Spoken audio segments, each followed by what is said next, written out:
perkembangan teknologi yang semakin canggih, tingkat resiko dan ancaman penyalahgunaan teknologi informasi dan komunikasi juga semakin tinggi dan kompleks.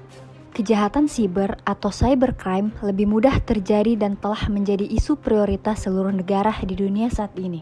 Kejahatan siber adalah tindakan kriminal yang menggunakan perangkat elektronik dan koneksi internet yang mampu melampaui batas-batas dari suatu negara dalam periode waktu yang singkat dan tidak terbatas.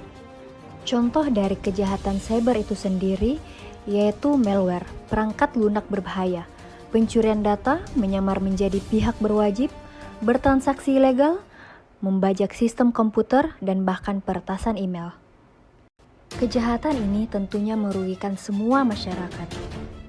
Contoh kejahatan siber yang baru saja terjadi yaitu pada tahun 2023, di mana Bank Syariah Indonesia atau BSI telah diretas oleh hacker. Pakar keamanan siber dan forensik digital dari Vaksinkom, Alphonse Tanujaya, menjelaskan adanya potensi efek domino dari bocornya data nasabah milik PT Bank Syariah Indonesia atau BSI. Data tersebut dibocorkan oleh kelompok peretas atau hacker Lockbit yang melakukan serangan ransomware. Menurut Alphonse, data rekening yang bocor juga dapat memberikan informasi mengenai pemegang rekening dan berpotensi merugikan pemilik rekening. Namun, data mutasi di sistem bank kemungkinan besar relatif aman meskipun tidak ada jaminan 100% aman. Lockbit mengaku menyebarkan data nasabah yang sudah dienkripsi di dark web setelah mencuri 15 juta data nasabah, informasi karyawan dan sekitar 1,5 terabyte data internal milik BSI. Hal ini juga terjadi pada Badan Penyelenggara Jaminan Sosial, sekitar 279 juta warga Indonesia, termasuk mereka yang sudah meninggal dunia, diduga diretas dan dijual di forum daring. Akun Coach di Right Forums jual 279 juta data penduduk seharga 0,15 Bitcoin atau setara 80 juta. Penjual mengaku data penduduk diambil dari situs resmi BPJS Kesehatan. Data memuat nama, alamat, nomor telepon, nomor kartu peserta, hingga slip gaji. Kominfo blokir 3 tautan sampel data di situs Right Forums. Kebocoran data juga terjadi pada iKTP. 102 juta data masyarakat diduga bocor dan dijual di situs gelap Bridge.to. Data yang dijual diduga berasal dari Kementerian Sosial atau Kemensos. Data yang diunggah oleh akun bernama SSPX itu berjudul Indonesia Citizenship Database from Ministry of Social Affairs Republik Indonesia. File yang diduga berasal dari Kemensos itu berisikan 85 GB data dengan total 120.533.211 data yang diperoleh pada September 2022. Peretas juga memberikan keterangan data yang diunggah meliputi nik, nomor KK, nama lengkap, tempat tanggal lahir, usia, dan jenis kelamin. Bagaimana kejahatan cyber itu terjadi atau bagaimana penyebab kejahatan siber itu? Yang pertama, 1. Kerentanan sistem keamanan. Jika perangkat lunak atau sistem operasi tidak diperbarui secara teratur, kelemahan keamanan tertentu bisa dieksploitasi oleh penjahat cyber.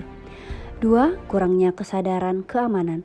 Masih banyak orang yang belum menyadari dan memahami bahaya dunia digital. Yang ketiga, adanya human error, yaitu ketidaksadaran pengguna dalam mengambil tindakan di dunia maya dapat membuat sistem mereka rentan terhadap peretasan. Kejahatan siber ini sangat merugikan berbagai pihak, baik dari masyarakat, pemerintahan, maupun pihak swasta yang terkena dampak dari kejadian cybercrime. Berbagai barang elektronik menjadi sitaan oleh pihak berwajib, baik dari laptop, telepon genggam, maupun gadget lainnya yang digunakan dalam proses aksi kejahatan cybernya. Tindak pidana siber diatur dalam Undang-Undang Nomor 11 Tahun 2008 tentang Informasi dan Transaksi Elektronik. Alternatif yang dapat kita ambil dalam mencegah kejahatan siber yaitu melaporkan email dan situs web, mengubah kata sandi, dan membuat cadangan data. Dengan melaporkan email dan situs web dapat menjadi bahan tindak lanjut oleh sistem, namun memiliki kekurangan yaitu prosesnya yang lama. Selanjutnya yaitu mengubah kata sandi. Memiliki kelebihan menjaga keamanan akun dan informasi pribadi, mencegah hacker mengakses akun secara berulang. Sedangkan kekurangannya yaitu membuat kerepotan dalam mengingat beberapa kata sandi baru tersebut. Dan yang terakhir, membuat cadangan data. Memiliki kelebihan dapat memulihkan data, melindungi dari serangan cyber, dan meningkatkan ketersediaan layanan. Sedangkan kekurangannya yaitu membutuhkan biaya lebih jika data yang digunakan banyak, membutuhkan waktu dalam proses penguploadan.